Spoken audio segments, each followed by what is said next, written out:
नमस्कार, स्वागत है आप सभी का। मैं हूं कृतिका और देश का सबसे भरोसेमंद चैनल डीडी न्यूज पर लेकर हाजिर हूं आपका अपना पसंदीदा शो खबरों का सरपंच न्यूज पंच। और इस कार्यक्रम के जरिए हम आप तक हर रोज वो तमाम खबरें पहुंचाते हैं जिन पर रहती है हम सभी की नजर, क्योंकि न्यूज पंच में सिर्फ खबर नहीं होती बल्कि होती है हर खबर की पूरी पड़ताल।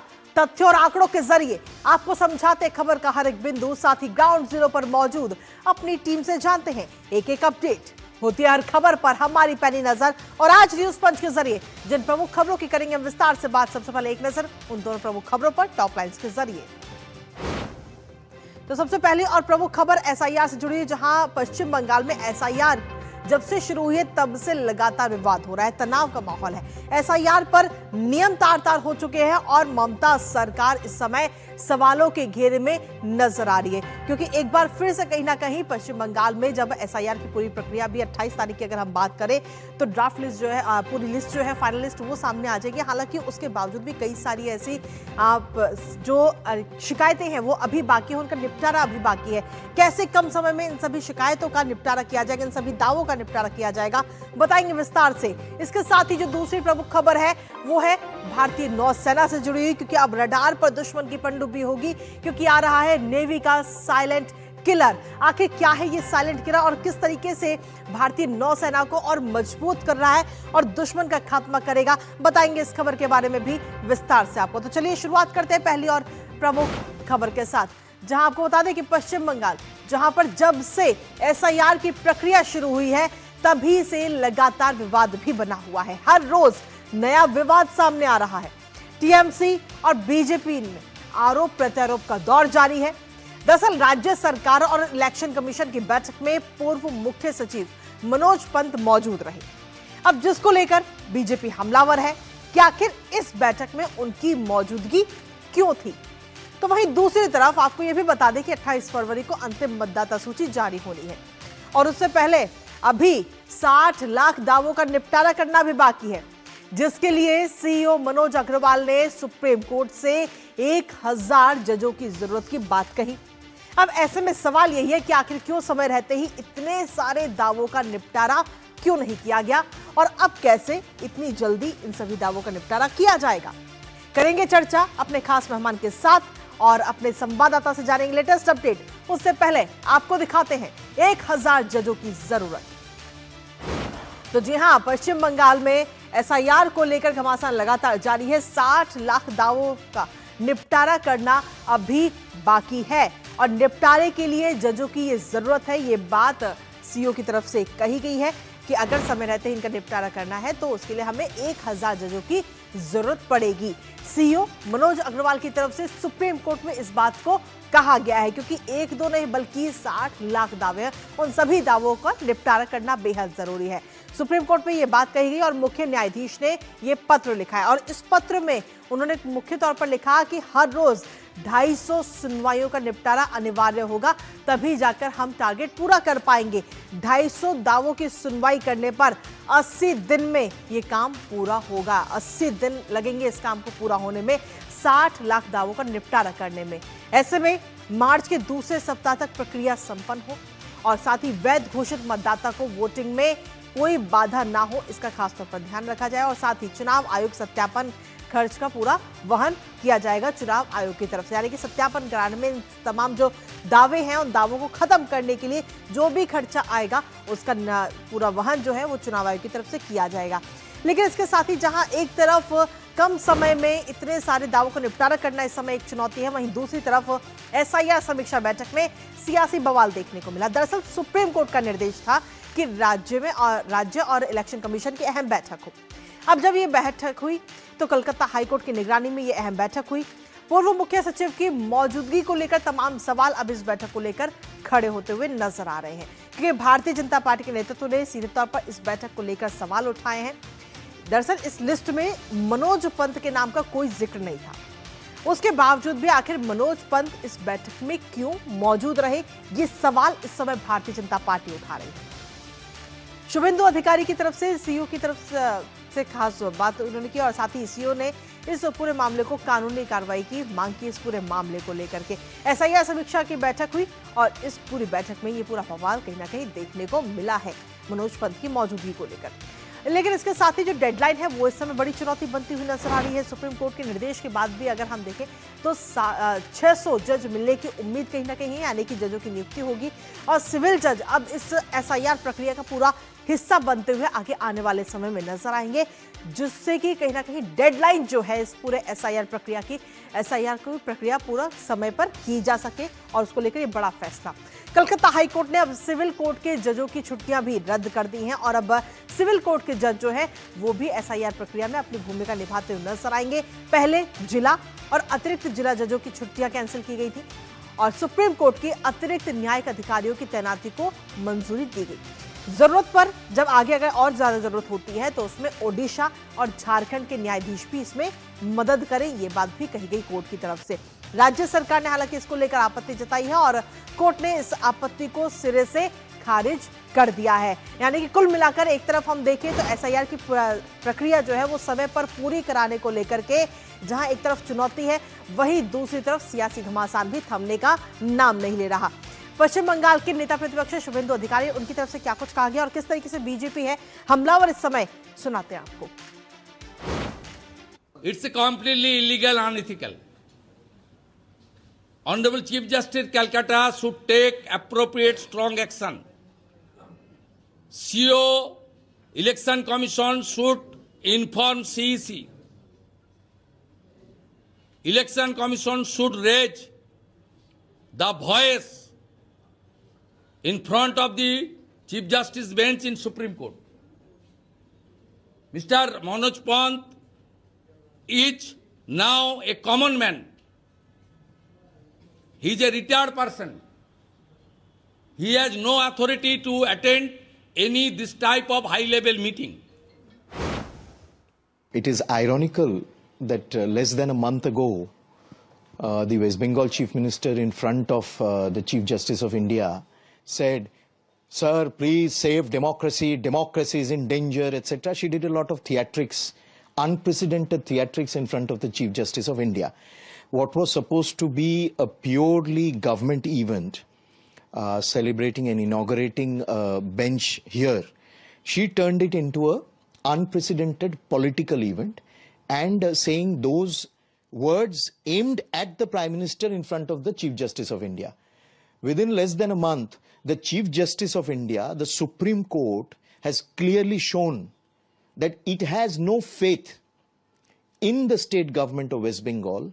It doesn't believe that the state government of West Bengal can follow a constitutional process judiciously or diligently and honestly. And therefore, the Supreme Court has given this order. I think it's a very welcome order. तो पश्चिम बंगाल में जब से SIR की प्रक्रिया शुरू हुई है तभी से लगातार ममता सरकार उसका विरोध कर रही है और इस पूरे काम में बाधा डालने की भी कई सारी कोशिशें की गई ममता सरकार की तरफ से। लेकिन अब जब इतनी सारी आपत्तियां अभी भी बाकी हैं, यानी कुल मिलाकर हम देखें तो एसआईआर में अब देरी हो रही है और इस देरी को लेकर टीएमसी किस तरीके से दे रही है सफाई, वो भी आपको सुनाते हैं।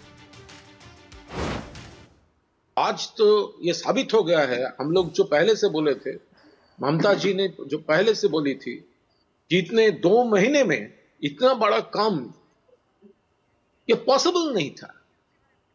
तभी इलेक्शन कमीशन का ऊपर पूरा नो कॉन्फिडेंस, वो जो कर रहा है, जुडिशियरी का ऊपर रिस्पॉन्सिबिलिटी, और अभी और स्टेट से वो जुडिशियल ऑफिसर लेने का भी सोच हम लोग सुन रहे हैं सुप्रीम कोर्ट से। और इसी पर लेते हैं ताजा अपडेट। हमारे साथ में हमारे सहयोगी विकास सारथी और सौरभ दत्ता इस वक्त हमारे साथ जुड़ रहे हैं, सीधा उनका रुख करते हैं। विकास, सबसे पहले आपके पास में आना चाहेंगे, सुप्रीम कोर्ट में सीईओ मनोज अग्रवाल ने सीधे तौर पर अपने जो मुलाकात की और इस दौरान जो समस्याएं आ रही हैं उनको उन्होंने उनके साथ में साझा किया कि इतने कम समय में इतनी सारी आपत्तियां कैसे सुलझाई जाएंगी। बिल्कुल, देखिए ये बात खुद हाईकोर्ट के चीफ जस्टिस, कलकत्ता हाईकोर्ट के चीफ जस्टिस ने भी सीजीआई को चिट्ठी में लिखा कि हमने 250 जुडिशियल ऑफिसर्स दे दिए हैं इस पूरी प्रक्रिया के लिए। लेकिन अगर आप ये भी एक असेसमेंट लगाएं कि हर जुडिशियल ऑफिसर 250 मामलों को निपटाएगा तो भी 80 दिन लगेंगे, क्योंकि 50 लाख दावे अभी भी उनका निपटारा होना बाकी है। जी। तो जो ह्यूमन रिसोर्स की शॉर्टेज है उसको दूर करने के लिए कल सुप्रीम कोर्ट ने कहा कि अभी तक हमने डिस्ट्रिक्ट जज और एडीजे लेवल के न्यायिक अधिकारियों को लगाया था, अब आप इसमें जूनियर डिवीजन और सीनियर डिवीजन के सिविल जजेस को भी ले सकते हैं इस प्रक्रिया के लिए। इसमें भी कमी पड़े तो आप पड़ोसी राज्यों से मदद लें, हालांकि वो आखिरी विकल्प है। आखिरी विकल्प के तौर पर आप झारखंड हाईकोर्ट और उड़ीसा हाईकोर्ट से मदद मांगे। लेकिन कोर्ट ने एक बात साफ यहां पर दिखी कि जो आखिरी तारीख है, जो तारीख है 28 तारीख की फाइनल लिस्ट पब्लिश हो जाएगी, उसको आगे बढ़ाने, उसको पुश करने पर सुप्रीम कोर्ट बिल्कुल सहमत कभी भी नहीं दिखा, और वही स्थिति अभी भी है। कोर्ट ने कहा कि जिन लोगों का नाम बाद में क्लियर हो पाएगा, सप्लीमेंट्री लिस्ट में उनका नाम प्रकाशित हो और उनको भी फाइनल लिस्ट का हिस्सा मान लिया जाए। इतनी रियायत हम कर सकते हैं ताकि कहीं पर अनजस्टिस होता हुआ ना दिखे। एसआईआर की प्रक्रिया को लेकर सुप्रीम कोर्ट बराबर कहता रहा है कि ये होगी और इसमें कोई भी अड़चन आएगी उसको सुप्रीम कोर्ट खुद दूर करेगा। जी ठीक है, आपके पास वापस आते हैं। इस वक्त सौरभ दत्ता भी हमारे सहयोगी वहां से जुड़ गए हैं पश्चिम बंगाल से। सौरभ, सीधे तौर पर अगर हम देखें तो एक तरफ तो ये बड़ी चुनौती है कि आखिर इतने कम समय में इतने सारे दावों का निपटारा कैसे किया जाए, लेकिन वहीं दूसरी तरफ टीएमसी सफाई भी दे रही है। और इसके साथ ही जो बैठक हुई अभी हाल ही में, उस बैठक में मनोज पंत की मौजूदगी को लेकर भी बीजेपी इस समय हमलावर है कि आखिर उनकी वहां पर क्या जरूरत थी जब लिस्ट में उनका नाम ही नहीं था। सौरभ। कृतिका, देखिए, पहली बात जो है, जो सीओ मनोज कुमार अग्रवाल का ये कहना है कि जहां पर chief justice of high court ने सुप्रीम कोर्ट को चिट्ठी लिखकर ये बात बताई कि जो गणित उन्होंने बिठाई कि 250 भी अगर एक जज हर दिन सुनवाई करेंगे तो दिन लगेंगे, तो दिन लगेंगे। तो इस हिसाब से मनोज कुमार अग्रवाल का कहना है कि 60,60,675 केसेस है सुनवाई के लिए। तो 60,675 जो केसेस हैं, अगर हर दिन 250 कर अगर एक जज सुनते हैं तो इसको निपटाने में 20 दिन लगेंगे। अगर सभी वोटर्स लिस्ट में उनका नाम हो आने वाले चुनाव में, अगर इस बात को निश्चित करना हो तो 20 दिन लगेंगे। इस हिसाब से उन्होंने कहा कि 1000 जजेस लगेंगे। सिविल जज के आने के बाद भी 600 और अदर स्टेट से वो एक्सपेक्ट कर रहे हैं कि और 400 जज लग सकते हैं। तो आगे चल देखना पड़ेगा कि हाईकोर्ट कितने जज दे पा रहे हैं। और दूसरी बात जो ये है, ये Manoj Pant former chief secretary जो मनोज पंत जो बैठक में थे, जो बैठक सोमवार को हुआ था कोलकाता हाईकोर्ट में, उसके चलते ये कहना है कि 20 फरवरी को सुप्रीम कोर्ट ने जो आदेश दिया था उसमें साफ तरीके से लिखा हुआ था कि कौन कौन इस बैठक में शामिल होंगे। उन्होंने सुप्रीम कोर्ट ने लिखा था कि we direct the chief electoral officer along with one authorised senior officer of the ECI के एक senior authorised officer, chief secretary, DP of West Bengal, director general of police of West Bengal, in the presence of learned advocate general of the state and learned additional solicitor general in Calcutta High Court to hold a meeting। तो इसमें कहीं भी मनोज पंत का जिक्र नहीं है। तो इसी बात को लेकर बीजेपी सवाल उठा रही है कि मनोज पंत वहां क्यों थे, और मनोज पंत जो उस बैठक में शामिल होकर अभी तक डोमिसाइल सर्टिफिकेट, क्यों बांग्लारबाड़ी का जो सर्टिफिकेट है और अदर्स जो डॉक्यूमेंट्स है उसको मान्यता नहीं दिया जाएगा, ये सवाल उठाया था। तो इसी की तरफ से कहा गया था कि सुप्रीम कोर्ट ने इन सारी बातों का निष्पत्ति कर दिया है। जो डॉक्यूमेंट सुप्रीम कोर्ट ने कहा है उसके बाहर हम जा नहीं सकते हैं। तो ये बात अब क्यों उठाई जा रही है? तो अभी इस बात को सवाल उठाया जा रहा है कि जब सुप्रीम कोर्ट के आदेश के तहत सब काम हो रहा है, कौन कौन मीटिंग में प्रेजेंट रहेंगे उसके वो भी सुप्रीम कोर्ट निश्चित कर दिए हैं। तो फिर मनोज पंत वहां क्यों थे? बिल्कुल, स्टेट सेक्रेटरी उनका कहना है कि जो लेना था वो परमिशन लेके ही मनोज पंत गए थे वहां पर। कृतिका, ठीक है, हमारे साथ में इस वक्त खास मेहमान भी जुड़ गए हैं, राष्ट्रीय महानगर के संपादक प्रकाश चंडालिया जी इस वक्त हमारे साथ जुड़ गए। प्रकाश जी, एक बार फिर से बहुत बहुत स्वागत है आपका हमारे खास कार्यक्रम में। प्रकाश जी, सीधे तौर पर अगर हम देखें तो सुप्रीम कोर्ट ने जजों की संख्या बढ़ाने का निर्देश तो दिया, पर क्या ये मुमकिन है, ये पॉसिबल है कि मार्च के दूसरे हफ्ते तक 60 लाख दावों का निपटारा हो पाए? कृतिका, मुझे ये लगता है कि देखिए, जो काम पूरे देश में बड़ी आसानी से हो जाता है वो पश्चिम बंगाल में आकर क्यों ठहर जाता है, क्यों रुक जाता है? जी। आपको पता है बिहार में बड़ी आसानी से काम हो गया और बिल्कुल। एक साथ 12 राज्यों में ये सारा एसआईआर का काम करने का सुप्रीम कोर्ट के निर्देश पर ये काम चला। बाकी सारे राज्यों में ये काम बहुत स्मूथली चल रहा है, जी। कहीं किसी प्रकार का कोई असहयोगात्मक रवैया नहीं है, लोग समर्थन दे रहे हैं, बड़ी आसानी से काम हो रहा है। और लगभग इसी आबादी का प्रदेश हमारा पश्चिम बंगाल, जब यहाँ पर एसआईआर का काम होता है तो पहले दिन से यहाँ की सत्तारूढ़ पार्टी का जो रवैया है वो बड़ा नेगेटिव रहा है, नकारात्मक राजनीति, नकारात्मक और दृष्टिकोण और असहयोगात्मक रवैया। सबसे पहले तो ये भड़काने की लोगों को कोशिश की गई कि अगर आप एसआईआर में शामिल होते हैं तो मतदाता सूची से आपके नाम काट दिए जाएंगे। जी। ये भड़काने की कोशिश की गई। पब्लिक मीटिंग्स के अंदर में मुख्यमंत्री कहती हैं, उनके बाकी सिपह सालार लोग कहते हैं। उसके बाद में देखिए पश्चिम बंगाल ही एकमात्र ऐसा राज्य रहा कि जहां पर बीएलओ जो है, जिनकी ड्यूटी है लोगों के मतदाता सूची में नाम शामिल करना, उनकी जांच करना, उनको भड़काया गया। वो बार बार आंदोलन करते रहे, चुनाव आयोग के दफ्तर में आयोग करते रहे और जिस स्पीड से काम होना था उस स्पीड से काम हुआ नहीं। यही नहीं बल्कि यहां तक आरोप लगे कृतिका कि उन लोगों ने अपने काम में लापरवाहियां की है। आज अगर 60,06,75 लोगों के नाम पर सवालिया निशान लगा है तो ये बीएलओ की कमी है और पश्चिम बंगाल सरकार के लोगों का, सरकार में बैठे हुए लोगों का एक नकारात्मक दृष्टिकोण है। अब बहुत स्वाभाविक सी बात है, चुनाव एकदम आसन्न है। 7 मई के पहले पहले नई विधानसभा का गठन होना है, नई सरकार को शपथ लेना है, समय बहुत कम बच गया है और ऐसे मौके पर पश्चिम बंगाल में 60 लाख मतदाताओं के भविष्य पर, उनके मताधिकार पर जो प्रश्न चिन्ह लग गया है, ये निश्चित रूप से एक बहुत बड़ी चिंता की बात है। राज्य सरकार का सुप्रीम कोर्ट को हर मामले में दखल देना और अभी जो मनोज पंत जी की बात है, सौरभ ने भी और उन्होंने दादा ने भी बहुत अच्छी बात कही। मैं एक एग्जांपल दिलाना चाहूंगा, ये तो पूर्व चीफ सेक्रेटरी थे जो कि एक मीटिंग में चले गए। आपको याद होगा कि कुछ दिन पहले कृतिका पश्चिम बंगाल सरकार के ब्यूरोक्रेट्स की एक मीटिंग थी जिसमें आईएएस स्तर के लोग शामिल थे और उस बैठक में ममता बनर्जी को नहीं जाना था। उसके बावजूद ममता बनर्जी उस बैठक में चली जाती हैं, वो स्वयं चली गई उस मीटिंग में, उनका जाना वहां अपेक्षित नहीं था। तो ये यहाँ की परंपरा है, ये चीजें पता नहीं किस रूप में ये सरकार का संचालन करते हैं, लेकिन 60 लाख मतदाताओं के भविष्य पर अगर कोई प्रश्न चिन्ह लगा है तो ये पश्चिम बंगाल सरकार की नाकामी है, इनकी लापरवाहियां हैं और कहीं ना कहीं मुझे लगता है कि ऐसा दृष्टिकोण है जो ये साबित करना चाहती है कि पूरे पश्चिम बंगाल के साथ में, चाहे वो निर्वाचन आयोग हो या केंद्र सरकार हो, ये हमारे साथ भेदभाव का बर्ताव करती है। अभी सौरभ ने भी शुरू में कहा, आपने भी अपनी रिपोर्ट में कहा कि जलपाईगुड़ी में जब हाईकोर्ट की नई बेंच का उद्घाटन हो रहा था, वहां चीफ जस्टिस सूर्यकांत की उपस्थिति होती है, वहां उद्घाटन समारोह को ममता बनर्जी ने राजनीति का मंच बना दिया। जिस रूप से उन्होंने माननीय प्रधानमंत्री को और मंच पर केंद्रीय कानून मंत्री अर्जुन राम मेघवाल जैसी शख्सियत मौजूद है, वहां पर उन्होंने पूरा माहौल बना दिया, राजनीति का मंच बना दिया, केंद्र सरकार की, माननीय प्रधानमंत्री की आलोचना की। और उसके कुछ दिनों के बाद में जब सुप्रीम कोर्ट में सुनवाई चलती है, वहां ममता बनर्जी स्वयं पहुंच जाती हैं, उनके पास अपना कोई तर्क नहीं होता है, उनके अपने वकीलों की, अधिवक्ताओं की लंबी फौज होती है, उसके बावजूद वो डेमोक्रेसी को खत्म हो जाने की आशंका पैदा करती हैं, डर पर दिखाती हैं। और सच्चाई तो ये है कि पश्चिम बंगाल में अगर डेमोक्रेसी को किसी ने खत्म किया है तो जितना 34 वर्षों में वामपंथियों ने नहीं किया होगा, उतने 15 वर्षों में तृणमूल सरकार ने किया है।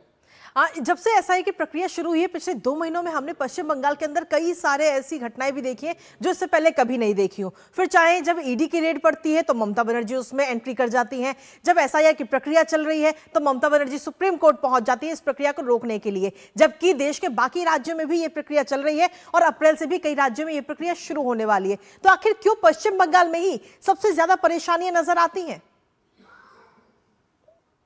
प्रकाश जी देखिए पश्चिम बंगाल की, तो मैंने कहा कि पश्चिम बंगाल का पहले दिन से ये रुख रहा है कि मुझे केंद्र सरकार का विरोध करना है। बंगाल पूरे भारत के फेडरल स्ट्रक्चर को ध्वस्त करने का पूरे भारतवर्ष में अगर कहीं इतिहास है तो सिर्फ और सिर्फ पश्चिम बंगाल का है। 15 वर्षों में कभी भी इन्होंने केंद्रीय सरकार के किसी निर्देश को नहीं माना। केंद्र सरकार की जिन योजनाओं का लाभ भारत के दूसरे राज्यों में लोगों को मिल रहा है, यहां तक कि भाजपा विरोधी राज्यों में भी लोगों को मिल रहा है, वहां पर पश्चिम बंगाल की 10.5 करोड़ की आबादी इससे वंचित है। स्वास्थ्य से जुड़ी हुई चीजें हो, आवास से जुड़ी हुई चीजें हो, ऐसी इतनी सारी योजनाएं जो केंद्र सरकार देना चाहती है। और अभी कुछ दिनों पहले कृतिका, माननीय प्रधानमंत्री जी ने इन सारी चीजों का लेकर के एक संकल्प पत्र भी जारी किया, बंगाल के नागरिकों को पत्र भी लिखा है। यह दृष्टिकोण इनका है और यह साबित करने की कोशिश कि बंगाल के साथ केंद्र सरकार भेदभाव कर रही है। इसमें ममता बनर्जी की राजनीति के अलावा कुछ भी नहीं है और कृतिका आज 2026 में अगर हम देखें तो ममता बनर्जी अपने राजनीतिक जीवन के सबसे कठिन और सबसे चुनौतीपूर्ण दौर से गुजर रही है, क्योंकि 15 वर्षों में ये सरकार सिर्फ और सिर्फ कटमनी, भ्रष्टाचार, नारी प्रताड़ना और बेरोजगारी, घुसपैठ, इन सारे मुद्दों से घिरी हुई है। अगर बॉर्डर पर जमीन देने की बात हो तो ये सरकार नहीं देगी, इसके लिए भी कोर्ट का सहारा लेना पड़ता है। 1500 रुपए यहाँ के शिक्षित, उच्च शिक्षित लोगों को भत्ता दिया जा रहा है। अब 1500 रुपए में क्या गुजारा हो जाएगा? जिस ममता बनर्जी ने कहा कि हमारी सरकार आएगी, हम डबल नौकरी देंगे, 1.5 करोड़ लोगों को स्मॉल स्केल में नौकरी देंगे और उनको रोजगार मुहैया कराएंगे, और आज उनके लिए भोजन का जुगाड़ नहीं हो रहा है। ये सरकार की नाकामी हम है, और यही के मुद्दे पर ये पूरी की पूरी सरकार पूरे देश के सारे राज्यों की तुलना करें तो पश्चिम बंगाल सरकार पूरी तरह से फेल्योर है। चलिए, बहुत बहुत शुक्रिया प्रकाश जी हमारे साथ जुड़ने के लिए, अपना कीमती समय हमारे साथ साझा करने के लिए। इसके साथ ही विकास और सौरभ, आपका भी बहुत बहुत शुक्रिया तमाम जानकारी हमारे साथ साझा करने के लिए, इस महत्वपूर्ण खबर से जुड़ी हुई। तो इस पूरी खबर पर नजर हमारी लगातार बनी रहेगी। साथ ही आपको ये भी बता दें कि 28 तारीख को फाइनल वोटर लिस्ट भी सामने आने वाली, नजर इस पर भी लगातार बनी रहेगी। लेकिन इसी बीच न्यूज पंच में रुकेंगे छोटे से ब्रेक के लिए, आप बने रहिए हमारे साथ।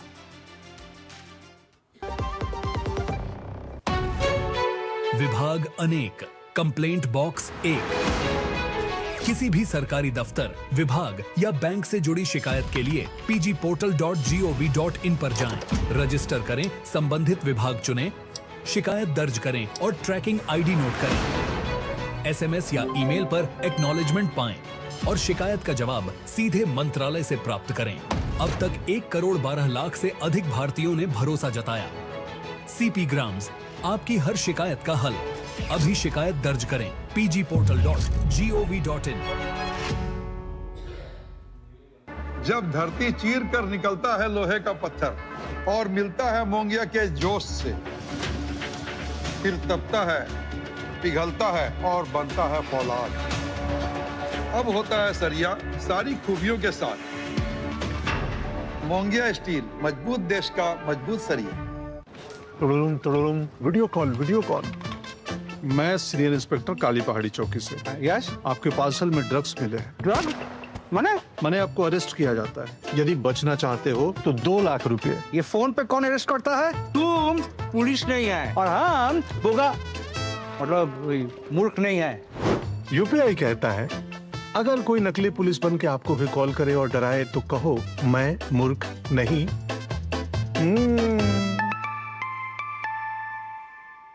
जाइए, आप भी किसी का टेस्ट लीजिए। हर जीत की शुरुआत होती है छोटे छोटे कदमों से, और हर छोटी तैयारी बदल सकती है पूरा नतीजा। क्योंकि मैदान हो या जिंदगी, छोटी से छोटी तैयारी ही देती है प्रोटेक्शन, और प्रोटेक्शन ही देता है भरोसा। जैसे LIC की बीमा लक्ष्मी, एक खास प्लान सिर्फ महिलाओं के लिए, जहां छोटी बचत दे बड़ी सुरक्षा, ताकि जिंदगी के हर मैदान में आप रहे हर पल के लिए रेडी। LIC बीमा लक्ष्मी, रखे हर पल के लिए रेडी। और ब्रेक के बाद एक बार फिर से स्वागत आप सभी का। खबरों में आगे बढ़ते हैं। भारत 2047 तक पूरी तरह आत्मनिर्भर बनने की दिशा में तेजी के साथ आगे बढ़ रहा है, और एक के बाद एक स्वदेशी पोत नौसेना में शामिल किए जा रहे हैं, जो लहरों के नीचे दुश्मन की हर चाल को नाकाम करेंगे।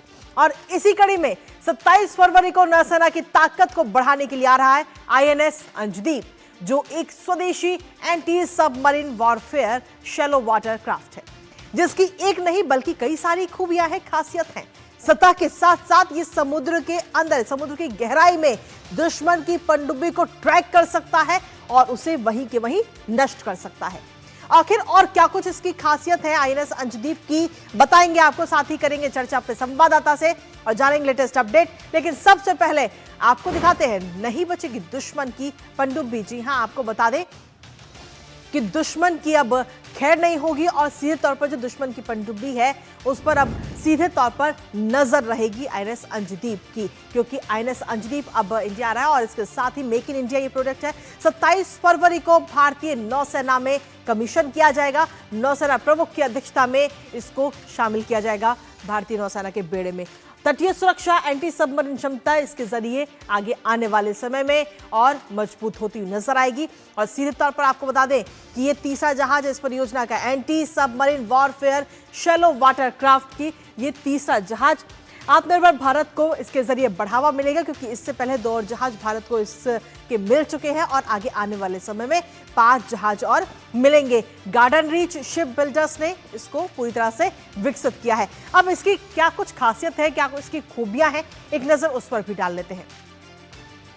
और इसी के साथ सीधा रुक करते इस वक्त हमारे साथ हमारे सहयोगी जुड़ रहे हैं, विशाल बरिस्टो, सीधा उनके पास चलेंगे। विशाल, आईएनएस अंजदीप, जिसे साइलेंट किलर भी कहा जा रहा है, आखिर कैसे यह हमारी नौसेना को और मजबूती देता हुआ नजर आएगा, क्या कुछ इसकी खासियत? देखिए कृति, एक मशहूर कहावत है, he who rules the sea rules the world. इसलिए इंडियन नेवी का मॉडर्नाइजेशन और डेवलपमेंट बहुत तेज़ी से किया जा रहा है। और ये जो आपने बात की आईएनएस अंजदीप की, ये इसलिए ज़्यादा इंपॉर्टेंट क्योंकि पूरी दुनिया के पास ये टेक्नोलॉजी नहीं है, इसलिए ये बहुत ज़्यादा इंपॉर्टेंट हो जाता है। ये ना सिर्फ हमारे बे ऑफ बंगाल को बल्कि पूरा अरेबियन सी और इंडियन ओशन को ये पूरा उस पर निगरानी रखेगा। और साथ ही इन फ्यूचर, क्योंकि टेक्नोलॉजी किसी और कंट्री के पास नहीं है, ये हमारा शिप हम अपने फ्रेंडली नेबरिंग कंट्रीज़ की मदद के लिए भी भेज सकते हैं, उनके लिए भी हम बना सकते हैं। ये हमारा फ्यूचर का रोड मैप है। लेकिन जब आपने बात की, ये जो आईएनएस अंजदीप है, ये अजनाला क्लास का जहाज़ है और ये एंटी सबमरीन में इसलिए कारगर है क्योंकि ये शैलो वाटर और ख़ास तौर से जो तटीय इलाके हैं वहाँ पर भी काफ़ी मुस्तैदी से काम करता है और बहुत तेज़ी से काम करता है। इसकी खूबियाँ आपने बताई दर्शकों को कि इस पे सोनार रेजेस लगी हुई है, सेंसर्स इसके हैं और इस पे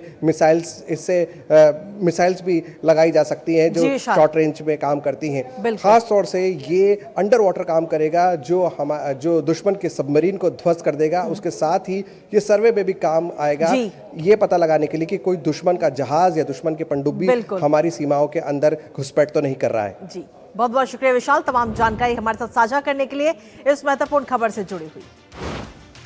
और इसी के साथ फिलहाल न्यूज पंच मुझे और हमारी टीम को दीजिए अनुमति। दोपहर 2 बजे फिर होगी आपसे मुलाकात, तब तक के लिए नमस्कार।